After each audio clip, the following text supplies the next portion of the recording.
Hello and welcome. Her books have generated endless controversy as they have dug deep into the lives of global icons such as Jackie Onassis, Frank Sinatra and the British royal family. But they've also made her an internationally best-selling author. This week on One on One, meet the writer and investigative journalist Kitty Kelley.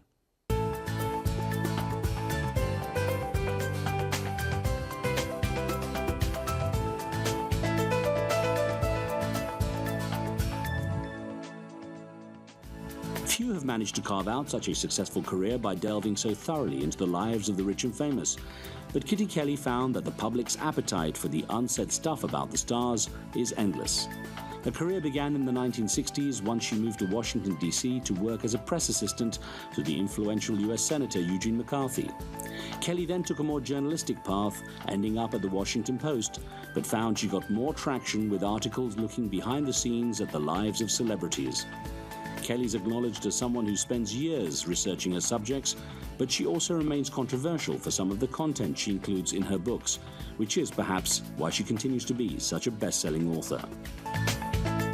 Kitty Kelley, what a pleasure to talk to you. It's nice to meet you finally. Thank you.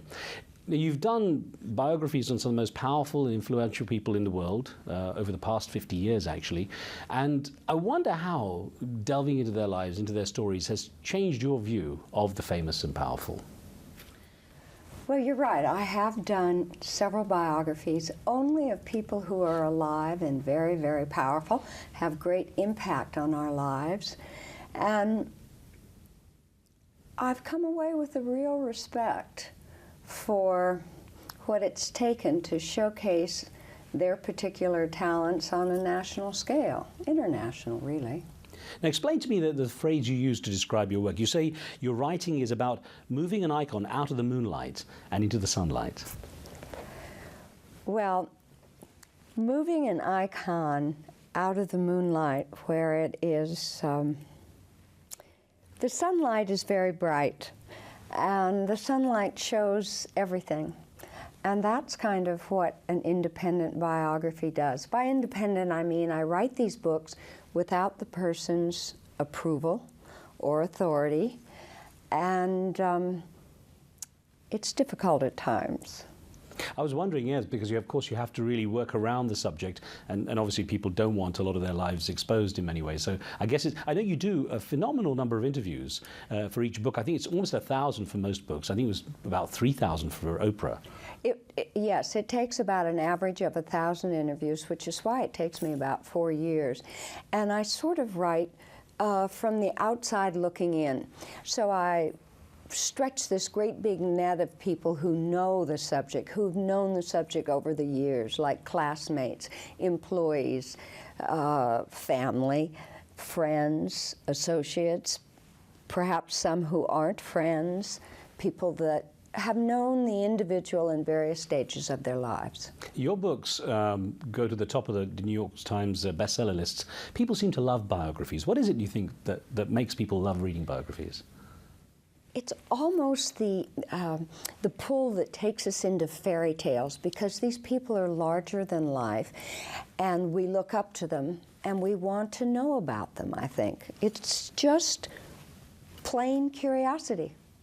Now, it's interesting because, for someone who tells other people's life stories, there's not much known about yours. It's kind of a little on the quiet side. I know you were born in Spokane in Washington, Washington State. And I wonder what, growing up as a young girl, you were experiencing, I guess, that sort of post-World War II euphoria that America had. What was it like? I grew up in the 1950s. Spokane, Washington is a tiny little place on the eastern part of the state of Washington. I'm the oldest of 7 children, although when my father used to be alive, he died at the age of 98. I would talk to him every week, and he said to me once, he said, "Kitty, your sisters are very, very upset." And I said, "Oh, Daddy, what are they upset about now?" And he said, "Well, apparently there was something written in one of the newspapers that you were the baby in the family." I said, "Oh, why, that's preposterous." And he said, "Well, that's right, honey," and that's what I told them. Anyway, I used to always say that I was one of 7. I never fessed up to being the oldest, but I am the oldest of 7 children. And I was educated in a private Catholic girls' school. And I went away after college and moved to the East. And I lived in New York City for a few years, and then I moved to Washington, D.C. Riss, when I moved here, I moved to take a 6-week job. That was all I was going to stay. And look what happened. You mentioned your father. How did he influence you in terms of character? What do you think you got out of his character? I absolutely adored my father and wanted to be like him. He was sort of my mentor. Apparently, he told me this in his later years when I was young, in the 2nd grade. You know, the Catholic schools at that time, the nuns always tried to indoctrinate you, and they always wanted you to become a bride of Christ. And so apparently in the 2nd grade, the sister said, would all of you who want to become a sister, a bride of Christ, raise your hand? And apparently all the little girls raised their hand, but I didn't. And she turned to me and asked me, didn't I want to be a nun? And I said, no. And she said, well, you surely want to serve the Lord. And I guess I was a little, I didn't know about that. And she said, well, what would you like to be? And I said, I'd like to be the bishop. Well, Rich, this was a terrible thing to say at that time because girls didn't become bishops. Actually, they still don't. But anyway, they called my mother and made her come and get me and took me home. And my father said that's when he knew the trouble had started. What about your mother? How did she influence you? My mother was a very conventional woman for that period. She did not work outside of the home. I was raised in a privileged atmosphere. We had help. So she was... sometimes I would tell her, Mommy, you're just so spoiled. And she probably was. She was a great deal younger than my father, about 15 years. You obviously were quite sociable during your years as a girl, because I gather at the academy at school you were voted friendliest girl for 4 years in a row, and then Lilac Princess in the local parade. Yes, I'd go like this. Hi, how are you? Yes, I loved those years, actually. They were a long time ago. Now, Washington became your home in your 20s, when you're in your 20s. What was it like? Because initially you started as press assistant to a U.S. Senator, to Eugene McCarthy. Mm-hmm. What did you make of all the machinery and the politicking that went on in the U.S. Capitol? Well, you know, when I worked for McCarthy, I just accepted a 6-week job. It was going to be very, very temporary. And I worked for him at a really fascinating time. I started out, and then the senator announced for president, and he was against the war in Vietnam. And it was the first time really a Democrat had stood up to challenge the incumbent president over the war. So it made a huge impact on me. He was somebody that stood up quite bravely, I thought, based on principle. I ended up working for him for 4 years, before, during, and after that presidential run. Now, of course, it was probably very useful to have that experience when you became a journalist. Your first full-time job as a journalist was at the Washington Post, I gather. You were about 27 years old. How was that transition? Well, I went to the Washington Post as a researcher on the editorial page, and it was fascinating. It was I'd attend editorial page conferences with the writers every day, and then they'd decide what they were going to write about, whether it was going to be a Supreme Court nomination or some ruling in Congress or legislation pertaining to the District of Columbia, and I would help research, and I'd go out and gather the research and bring it back to the writers. Now, after a couple of years, you decided you want to go freelance. I did. Yeah. What was that? You didn't like that sort of structured environment, or? Oh, no. I started out with more guts than brains, to tell you the truth, because at the time I was at the Washington Post, a woman the only jobs you could really get in journalism were covering sewers for the Metropolitan page, or covering parties for the style section. And I just thought that the experience of working on the editorial page was fascinating. I wanted to be able to read and write about a lot of things. I soon learned, though, that you've got to bolster that kind of freelance writing with books and things like that, and that's when I started doing that. And the media was very different too, because now, of course, satellite news, satellite television, in the sense that it's instant and everything. I guess the way the media worked was very different in those days too. It was. You know, one of the last assignments I had when I was at the Washington Post was when the paper was going to be publishing the Pentagon Papers. And Ben Bradley was the editor at the time, and he said to me one morning about 9:30, "I've got the Pentagon Papers, gather up the research and come to my house." You know, in those days, I looked up to reporters. I just thought that they were a fabulous species. I thought they always told the truth and they stood up for the little guy. Well, kind of changed on that a little bit. But Washington has changed an awful lot. It's become very polarized. Life as a writer really began for you in that freelance time. In 1975, you released your first book, The Glamour Spa. That was on fat farms. It was on fat farms, and that's what I wanted to call it. But the publisher said, no, absolutely cannot call it Fat Farms. I thought this was going to be a monumental bestseller. And Riz, I sold probably 14 copies, and they were all to my mother. She was the secret buyer. She was the secret buyer. But it was your stories about the celebrities that used those kind of health spas that attracted the attention of Lyle Stewart, who was a fairly prominent publisher at the time, and he wanted you to do more of that kind of stuff. So I guess that's where it all started, didn't it? I guess it did, yes. Now, did you take to the idea of the celebrity profiles immediately, or were you wary of that? I didn't even think of it that way. I wrote the first biography on Jacqueline Kennedy Onassis, and I was absolutely fascinated with Mrs. Onassis. I was fascinated with the Kennedy family. I came to Washington not during that era, but shortly after. So when I was asked to do a biography of Mrs. Onassis, I said, but there have been so many. And he said, do yours better. I said, how? And I tried. Well, it was a bestseller. This was 1978, and of course, the book Jackie O, with an exclamation mark, was a huge hit. And you were quite candid and revealing about her life, which a lot of people, as you say, at that time, they'd written, but they hadn't really revealed a lot of the deep side stuff that people didn't know about Jackie Onassis. Well, especially, it was really the first time that a Kennedy intimate had ever gone on the record to talk about the president's extramarital life. And that came from an interview that I had with Senator George Smathers, who was one of President Kennedy's very best friends. They were in Congress together. They were in the United States Senate.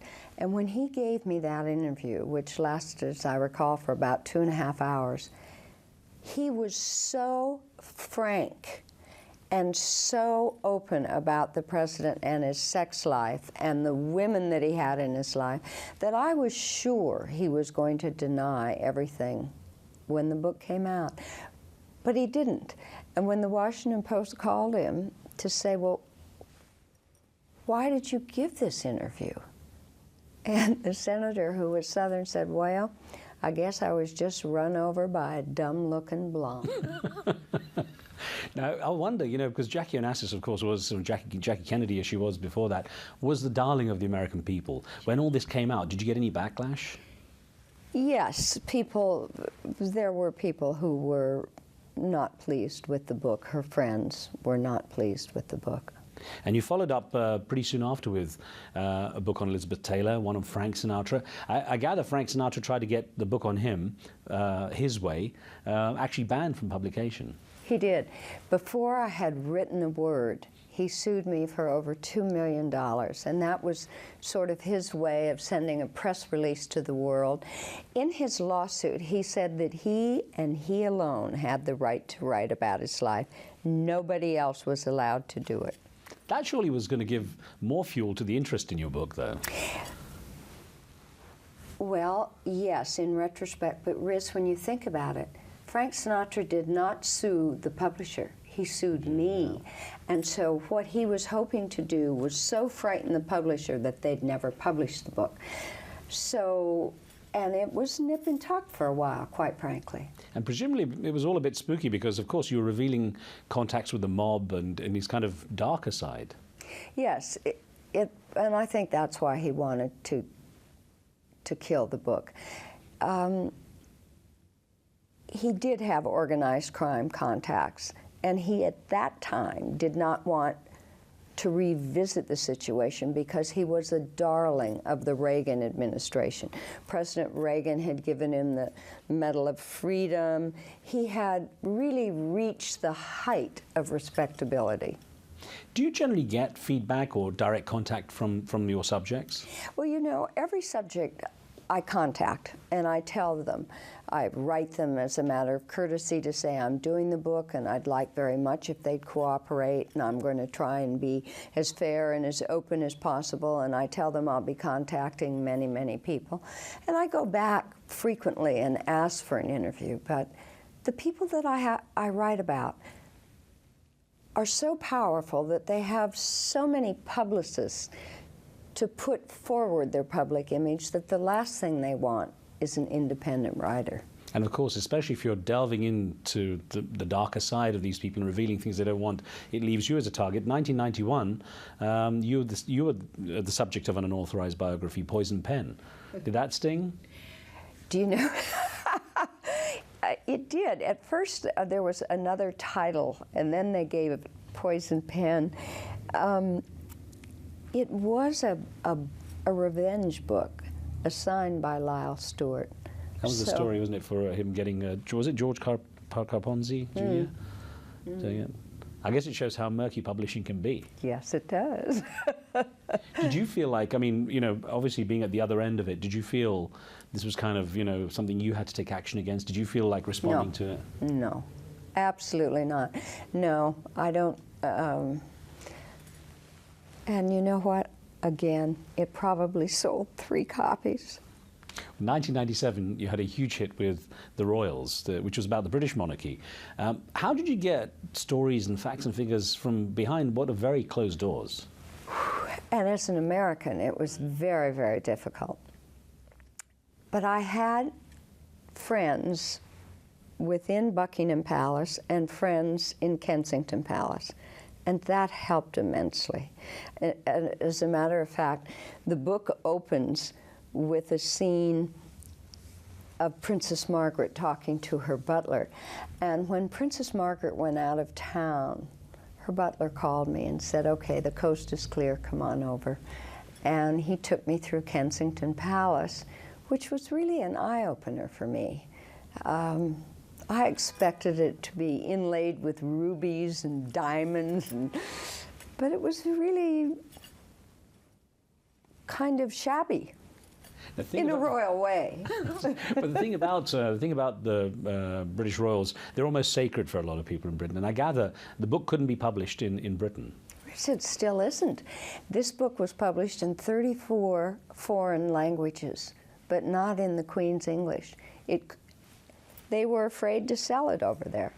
And the book has now just been reissued in a trade paperback, you know, the large paperbacks, and it's selling around the world, but not in the UK. Was there any response from the royals on this? Rubbish. Literally? Rubbish.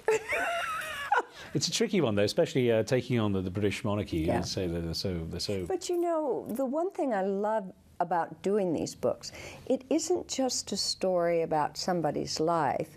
It also encompasses the history and the time in society in which these people lived. And the British royal family has had a huge effect, if not on our lives, then in our minds, or, you know, whatever we associate with royalty. They have become the definition of it. Do you think being an American gave you a different perspective on them? Yes, I do. I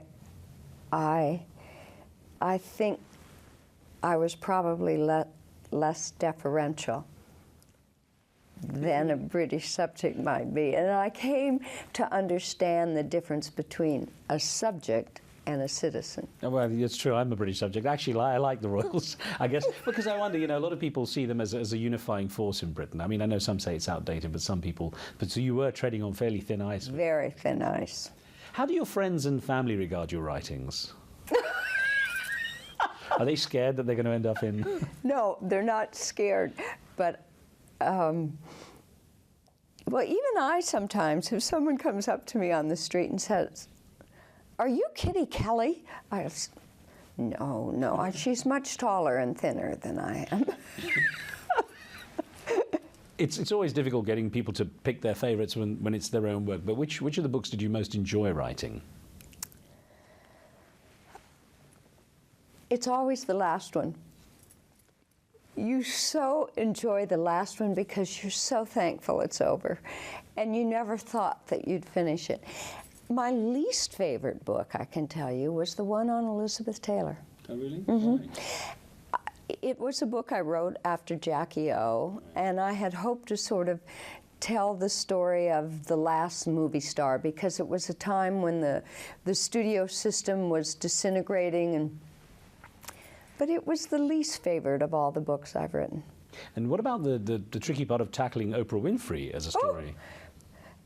I loved doing that book.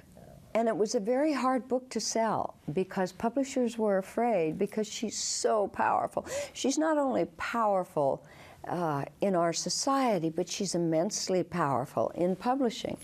And they were apprehensive. So it was not an easy book to get published. And then once I got the contract, I loved doing it. It was fascinating. It really was fascinating. Oprah Winfrey is somebody who's been part of our lives for the last 25 years, and generations have grown up with her and seen how she's changed and, you know, gone from a talk show host to an absolute icon. Difficult thing is, of course, when you are taking them from the moonlight into the sunlight, it's tough. And is there a price to pay for I guess, digging up the dirt and showing all the scars? Yes, there is a price to pay. I found that especially when I wrote the book on the Bushes. I wrote a book called The Family, which was a three-generational saga on the Bush family. And it was published during a contentious presidential election. And I'm telling you, the White House came down on me, the Republican National Committee. Now, you certainly don't pay a price the way other writers. Some writers pay with their life, they pay with their freedom, their families are endangered. No, nothing like that. But you pay. How do you handle criticism? If someone, you know, obviously those close to the subjects get very upset, but when people write things like you use unscrupulous methods to find out information on people, or that you're a gossip monger, how do you regard that kind of criticism? Well, I've never lost a lawsuit, ever. So I really have to be very, very careful. My books are heavily vetted by lawyers. I have to produce my tapes. I have to produce my notes. I have to make sure that every single thing I write is absolutely accurate. Why do you think people do talk? Why do they reveal so much? For a lot of reasons. One is to show their own place in history. If I called you, I wouldn't be calling you just to talk. I would be calling you for a reason. I would be calling you because you knew the subject at a particular time. I would have a definite question I wanted to ask you. You would either want to put the record straight, you might want to answer what your part was in the communication. Also, I find when I interviewed for Frank Sinatra, I found the woman who had put Frank Sinatra in jail in 1939. Now, Frank Sinatra had testified under oath many times that he had never been arrested and he had never been in jail. So if I found someone who did, it would prove that Sinatra was lying under oath. I did find this woman. She told me the entire story, and afterwards I asked her, "Why have you never told this story before?" And she said, "Nobody ever asked." So sometimes it's just a matter of asking. Sometimes people truly want to talk. I find that people do want to tell the truth as best they know how. How would you like to be remembered, Kitty? What would you like your legacy to be? Tall and thin. Professionally.